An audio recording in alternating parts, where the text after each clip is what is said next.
All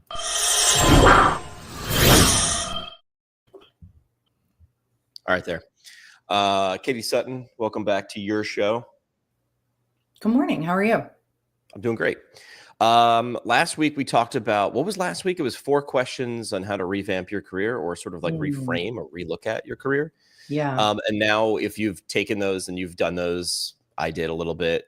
I think it was a good way to look at things because it allows you to reverse engineer.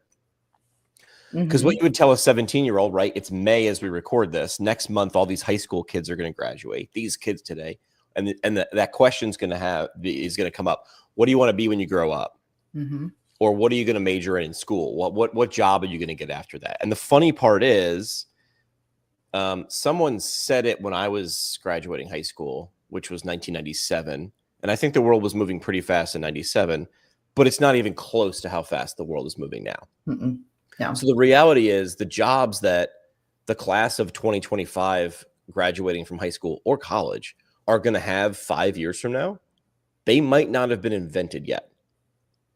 100%. So we talked about this a little bit last time, which is look for the elements or the skills, right? Because skills are like the periodic table of elements of whatever it is you are, what you like doing, what the world needs, what you can get paid for, and what you're good at, right? That's Ikigai. What you love, what the world needs, what you can get paid for, what you're good at.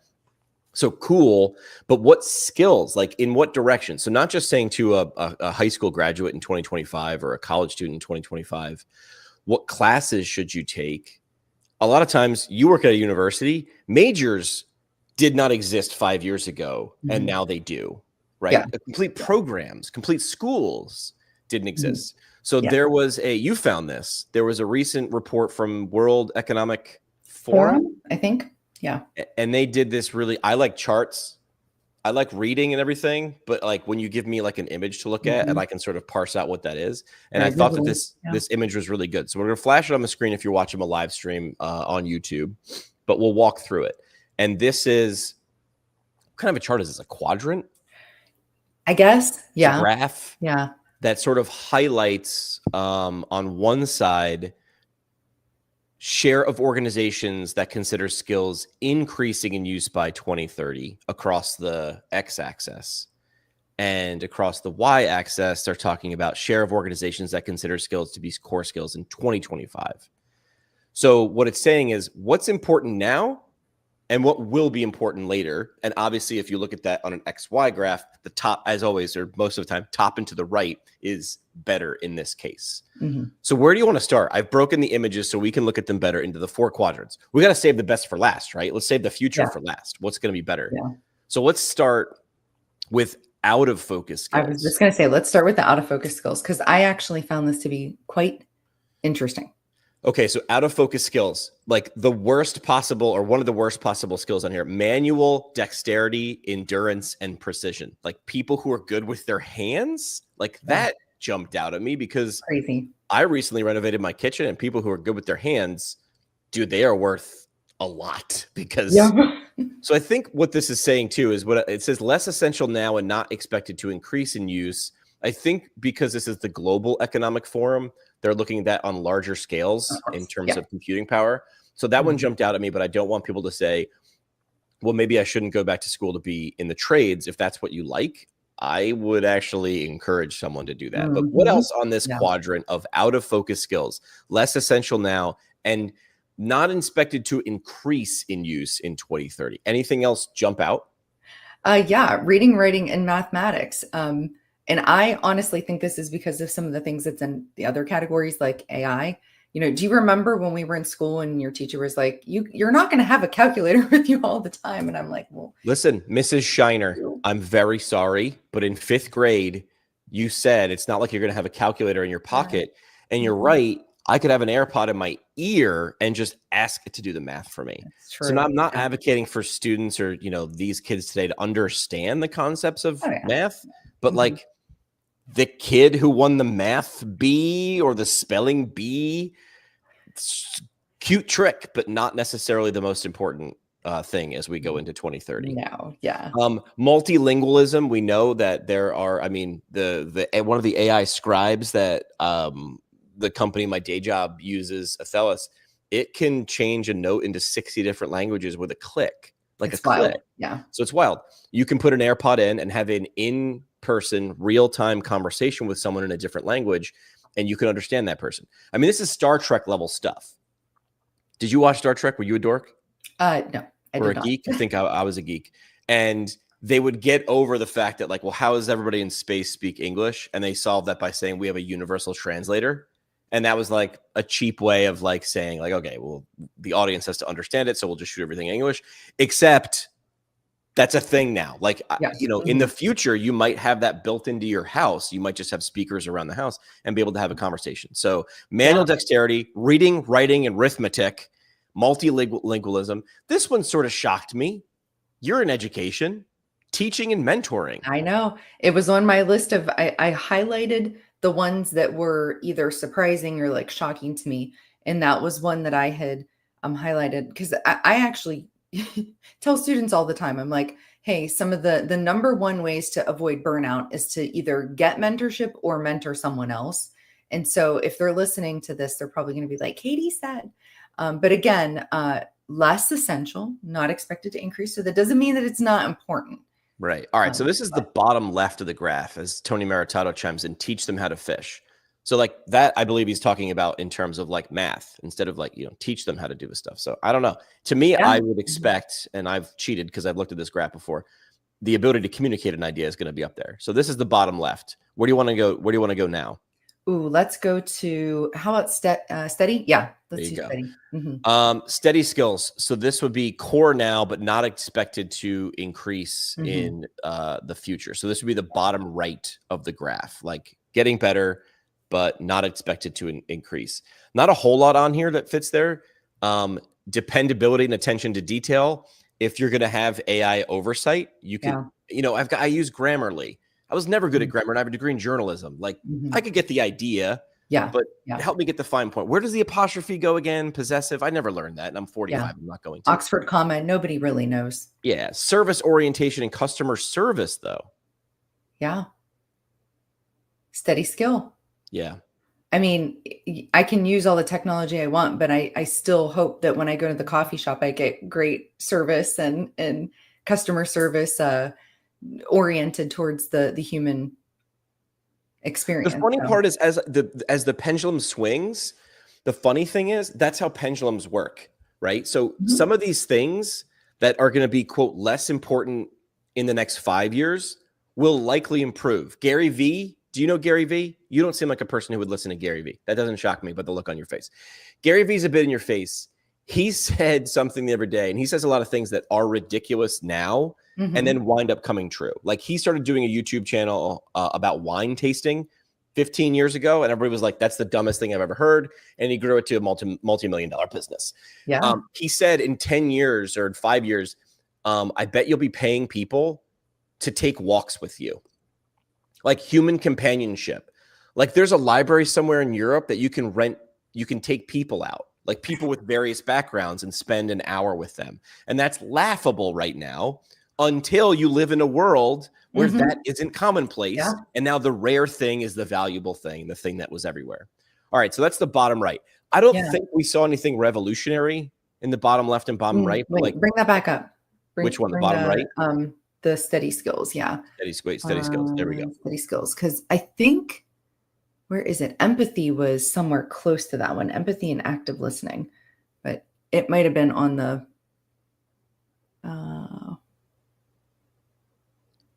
you know what? Also, this might be a pared down version. We've looked at a couple of versions of this. So yeah. Where do you think empathy was? Was that growing or not growing? My guess would be it would be growing. But let's look at the top left and top right of this graph now. Oh, it's on the border. It's on the border of core skills growing. And yeah, see, so like some of those are like right on the border, like design and user experience, you know. So design and user experience, environmental stewardship, and networks and cybersecurity. So these are emerging They're less essential now, but expected to increase in use. So this would be the top left of the graph. Listen, everything's going to be built on a network. So just simply telling somebody who's 22 years old to go get a degree in it or to finalize that, like, I don't think that helps enough. I think you have to look at the core elements of what goes into that. Just because it's a safe bet. I mean, years ago, it was learn how to code. And then, Katie, you could log on to ChatGPT and code an app if you really had the desire, because it would be your coder for you. But that wasn't a thing a couple months ago for me. Environmental stewardship. I'm shocked to see something with the environment jump on and be anywhere, because typically we've just sort of trashed that thing for the longest time. But, and I know very little about this, but the computing power, the energy required to run these AI systems. Just going to say that. Yeah. The water required to cool them. Is not small. Yeah. So if we're using this AI more frequently, we've got to find that balance, because we can't just continue to trash everything. So yeah, so I could see that that's going to be up there on that list. All right, so top right, like this is the reason people open a graph like this. This is the reason we saved it for 11 minutes into the episode. Yes. So what is core now and expected to increase in the importance? If you've got kids, this is the one we're going to say, skate to where the puck is going to be, not to where the puck is. So here it is, top right, core skills in 2030. Does this shock you, Katie Sutton? When did you finally actually create a ChatGPT account after me harping on this for you for a long time? How long did it take? And how long have you been playing with AI? About 6 months. Okay, good. And so now that I'm playing with it, I love it. I still think you're ahead of the largest portion of the curve. Really? You think? Yes. There are people who are sleeping on this and bitching and saying, get off my lawn. AI and big data is the highest one on this list. Core now and expected to increase. Way up there. Yeah. Technological literacy, also up there. Now, here's the funny part, or what I take from this. It doesn't say technological ability. It says technological literacy. Yeah. If I don't know how to do something, but I'm literate and I can go to the library or Google something or watch a video, I can learn how to now do that thing. Totally Still Watching is famous. I don't know something. Yep. So it's saying technological literacy. It's like, I know enough on how to figure it out. If you can show me how to tie a fishing line and how to bait the hook, I'll figure the fish out. I'll figure it out. Yeah. So technological literacy is huge, because these things are going to play with each other. They already are. Like how we produce these podcasts, how we're able to create images or to write the show notes or to set up outlines before we record. All these things come into play. So I think technological literacy, AI, and big data are the number one and number two. Yeah. And then talk about this one to the right: resilience, flexibility, and agility. That is very high on the list in future core skills in 2030. Why do you think that made it? I think that you're going to have to be somewhat resilient to push forward in a technologically advanced world, right? I mean, that's going to be very challenging. And again, someone like myself who kind of fought it kicking and screaming, and you're like, it's going to be fine. It's going to be fine. It isn't something that comes easy. You just taught me how to work my mic like 5 seconds ago before we got started. So, but continuously coming back to it and trying to wrap your brain around it. I mean, but it's the same thing with what we do in education. I mean, students come in and it's a fire hose of information, and you have to have a certain level of grit and resiliency to keep coming back to class, because it would just be really easy to be like, yeah, I'm done. Can you tell in the first week of class who's going to do well, who's going to have some problems, and maybe who's not going to make it? Like, are there like key indicators, even if you maybe don't have words for them? Like, can you just sort of can you tell? I would say within the first couple of weeks, you can tell who's like all in and who's not all in. And I think that goes back to the whole 4 qualities of a good career. Did these people really educate themselves on what they were getting themselves into? We're in physical therapy, so it's amazing the amount of people who come in and go, I didn't know I had to touch feet. I didn't know I had to toilet someone. So, you know, those kind of things that can like totally check someone out. But it's also very, very interesting and really cool to see when you have a student who gets through, I don't know, the first year, and they were the person who was like, I'm only doing outpatient orthopedic sports and all of this. And then they find this love in acute care rehab settings, inpatient, you know, or the people who had a lot of life challenges happening early in their initial educational career, and they overcome these things. And you're like, that student shouldn't have made it this far. And they find the resilience and the grit and things like that. So Yeah. that's pretty cool to see. I mean, if there are kids listening, you know, earmuff it, but I was taught you can't teach, give a shit. If you really want this, you'll find a way. You beg, borrow, and steal, right? Adapt, evade, and overcome. That's what I think that's Navy SEALs. They're just like, you'll figure it out. Yeah. Hell or high water. That is a skill that is high and to the right now and expected to actually increase in importance. Here's why. When I started this podcast in 2015, that's 9.5 years ago, right? There was nobody. And it was both hard to get traction because I had to explain to people what a podcast was. Yep. Right? But there was no competition. But people didn't know what it was, right? So you fought that. And then there was a tipping point where enough people knew what it was, but then more people started to make podcasts. Yeah. And now, Katie Sutton, I think that more people actually have podcasts than don't have podcasts. Everybody and their mom has their podcast. People have 6 podcasts, right? So why do you think mine does well? I'm using air quotes. I think mine does well, not because I'm the smartest guy in the room. I'm not. I'm never the smartest guy in the room. Even full of toddlers, I'm never the smartest guy in the room. I think it's because of this thing. I like it enough to be resilient and flexible. I had my buddy Drew yelling and screaming at me in 2019, 2020. You need to do video. I don't want to do video. I'm a radio guy. It's a podcast, dude. Pay attention, bro. And he was right. Most of the time, the thing we resist or we want to resist, deep down, we know we have to. We don't want the icky feeling of change and the fact that now things are going to get harder and heavier. Most of the time, I try to stay away from always. Most of the time, though, when you get past that, you wish you started earlier, went bigger, had done it sooner. And so just did the thing. Just hit the start button. Yeah. I knew I should have went to video earlier. What else is in the top right that makes... I think these are all my favorite. These are all my favorite things, by the way. I'm excited for my future because everything here I love. Curiosity and lifelong learning, though, I think that ties also into that resiliency. Like, again, just going back to like teach them how to fish and the resiliency. Well, if you want to be resilient, you're going to have to continue to ask questions. And if you keep asking questions, you're going to continue to be curious and you're going to continue to learn and all of this stuff. So, I mean, just with like the whole Drew talking you into doing video. I mean, you've been trying to talk me into doing video. And I'm like, hold on, wait a minute. Like, let me get my feet steady and all of that stuff. Well, here we are, 2 years later.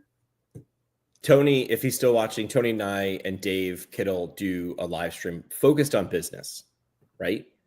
I would say curiosity and lifelong learning is on the list. Resilience, flexibility, and agility, not actual physical agility, but mental agility. Yes. This is why if you go into Facebook groups in our profession and out, you see people bitching and moaning about the way it is. They want the way it is to be better.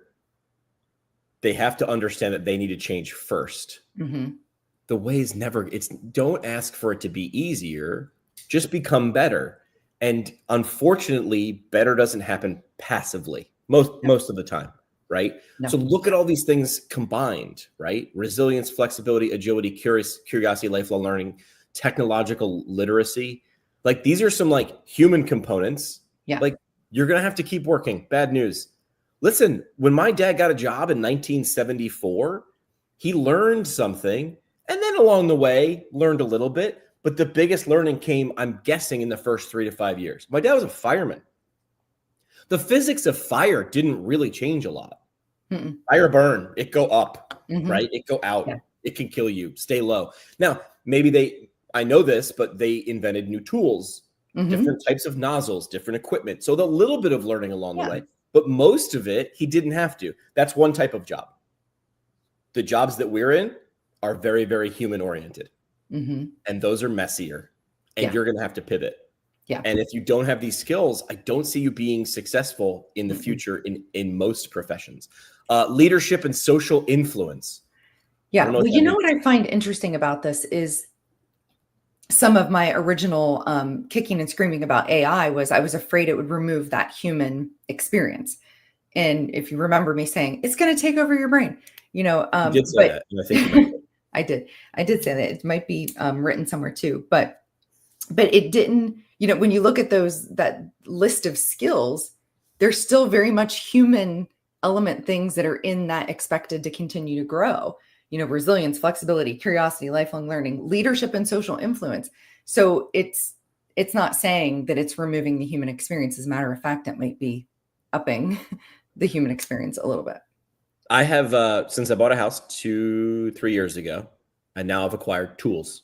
And this shocks a lot of people that know me, that I probably should never have a power tool in my hand, but I've gotten better. I've learned to use them. I've got a chainsaw outside in the shed. In the hands of my buddy, it's going to be a better tool, more efficient, faster, better. I'm pretty okay now. Me 3 years ago was horrible. I think of like the stuff we're talking about now, playing with ChatGPT, the thing that will come out in 6 months to make all of our eyes spin again, right? It's not the tool that's going to change it. In the hands of someone who is willing, ready, willing, and able to learn how to use it better, that person will succeed. That person will have a smoother path in life. But you got to put the work in. These are common patterns. You could say the same thing, but for a computer back in 1983, computers were going to take over, right? Yeah, yeah. But it's the person who knows how to use that and is willing to put the time, effort, and money into it. Talent management, systems thinking, motivation, and self-awareness also make the list of core skills that are important now and getting more important. What jumps out at you from those three remaining? Talent management, systems thinking, and motivation and self-awareness. Motivation and self-awareness. So we were just talking about like some of the big Facebook groups that you get into and people whining and complaining. Well, first of all, have you done any work to self-assess where you are? Like if it's not working, do some self-assessment, figure out where you need to be, start pulling a seat up to that table.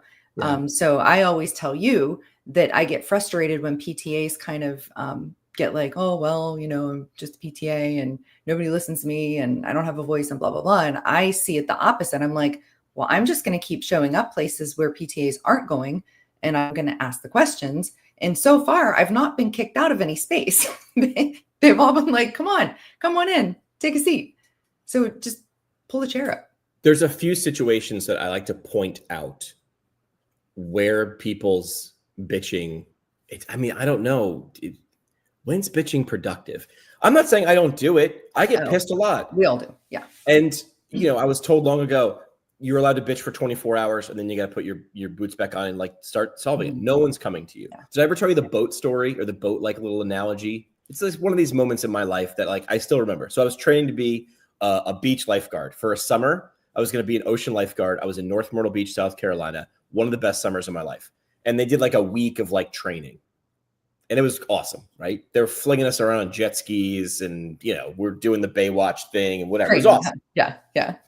One day we were doing boat rescues and they were showing us and they knew we were kids. They weren't going to let us drive the boat, but they had to train us on it. So they did. Plus they wanted to drive the boat too, the lifeguards, right?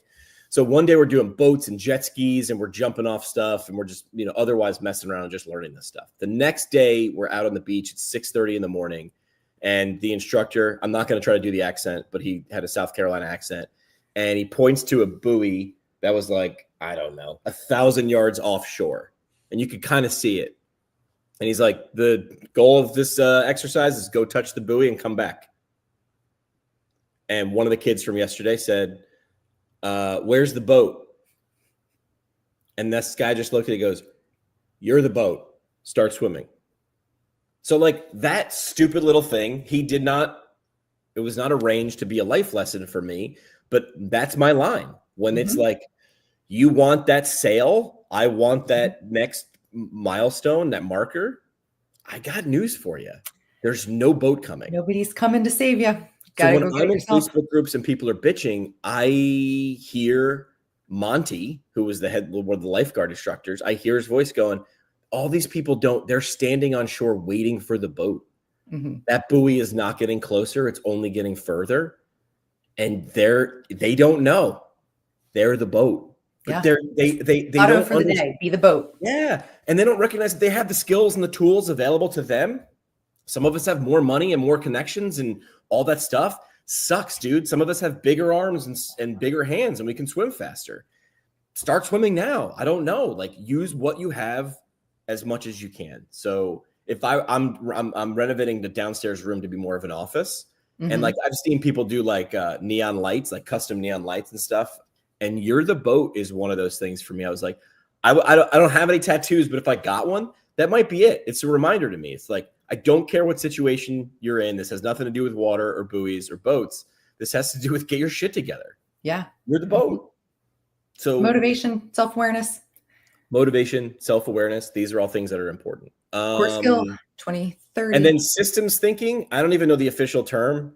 My guess is if you can understand how two things can play together, like we're doing a live stream right now. That's one system. Well, when we're done, I'm going to get a transcript of this episode. I can then put that in ChatGPT and say, what's the best title for this episode to get the most people to click on it on YouTube? So that's using two different systems. I might be wrong, but that's my interpretation of just saying two words together that I know. Systems things. How do these things play? Yeah, we don't have the definitions with these, so. I'm sure they're there, but Jimmy doesn't look at words. I look at pictures because I'm a big dumb animal. Do you bring things like this image and this report into the classroom with your students? Yeah, sometimes. What would you wrap up with that? How would you wrap up with your students after you said, listen, I want you, this is, extra credit homework, or this is something I want you to do that's outside the syllabus, but it's important because you are students in this moment right now in history. How would you sort of sum up why they should pay attention to a report like this? Well, I think because where did we see the manual dexterity, endurance, and precision? It was down in the out of focus, I believe. Yeah.